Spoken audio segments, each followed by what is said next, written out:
আল্লাহ তাআলা তার 4 জন মহান ফেরেশতা হযরত জিবরাইল আলাইহিস সালাম, হযরত মিকাইল আলাইহিস সালাম, হযরত ইসরাফিল আলাইহিস সালাম ও হযরত আজরাইল আলাইহিস সালামকে ডেকে পাঠালেন। 4 ফেরেশতা আদবের সঙ্গে উপস্থিত হলেন। সর্বপ্রথম আল্লাহ জিবরাইল আলাইহিস সালামকে আদেশ দিলেন, হে জিবরাইল, তুমি পৃথিবীতে যাও এবং সেখান থেকে এক মুঠো মাটি নিয়ে এসো, যার দ্বারা আমি আমার খলিফাকে সৃষ্টি করব। জিবরাইল আলাইহিস সালাম পৃথিবীতে অবতরণ করলেন। মাটি ব্যথায় কাঁদতে লাগলো। সে কাতর কণ্ঠে বলল, হে জিবরাইল, আমাকে কোথায় নিয়ে যাচ্ছেন?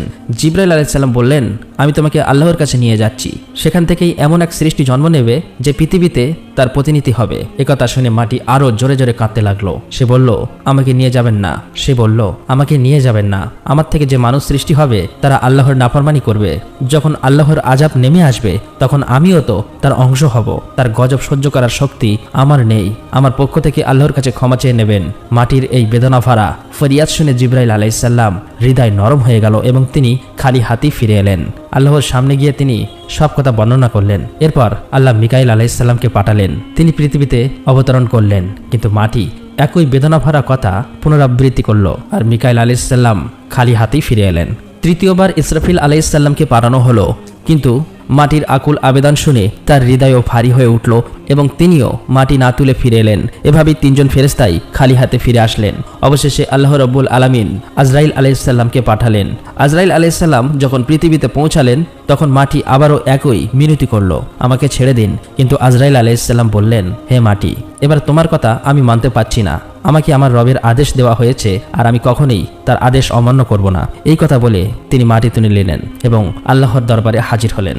আল্লাহ তাআলা আজরাইল আলাইহিস সালামের অনুজ্ঞাতে সন্তুষ্ট হয়ে বললেন, হে আজরাইল, যেহেতু তুমি আমার আদেশ পূর্ণ করেছো তাই আমি তোমাকে মানুষের রূহ কবজ করার দায়িত্ব দিচ্ছি। আজরাইল আলাইহিস সালাম আরজ করলেন, হে রব, যখন আমি মানুষের রূহ গ্রহণ করব তখন তাদের স্বজনেরা আমাকে ঘৃণা করবে। আল্লাহ বললেন, তুমি চিন্তা করো না, আমি প্রতিটি মৃত্যুর জন্য ভিন্ন ভিন্ন কারণ সৃষ্টি করে দেব। কখনো রোগ, কখনো দুর্ঘটনা, কখনো বার্ধক্য। মানুষ তোমাকে দোষ দেবে না। একথা শুনে আজরাইল আলাইহিস সালাম আশ্বস্ত হলেন আল্লাহর নির্দেশে। ফেরেশতারা সেই মাটিকে মক্কা শরীফের নিকটবর্তী এক পাহাড়ের উপর রেখে দিলেন। সেখানে লাগাতার বৃষ্টির ফোঁটা পড়তে লাগলো। সূর্যের তাপে সেই মাটি শুকাতে থাকলো। এভাবেই বহু বছর কেটে গেল। অবশেষে আল্লাহর কুদরতে সেই মাটি থেকেই হযরত আদম আলাইহিস সালামের দেহ প্রস্তুত হলো।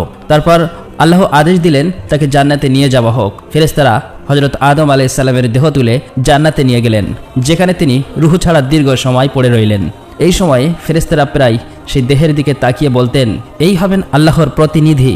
কিন্তু ফেরেশতাদের নেতা আজাজিল, যিনি তখনও শয়তান হননি, প্রতিবারই কটাক্ষ করত, বিদ্রুপ করত।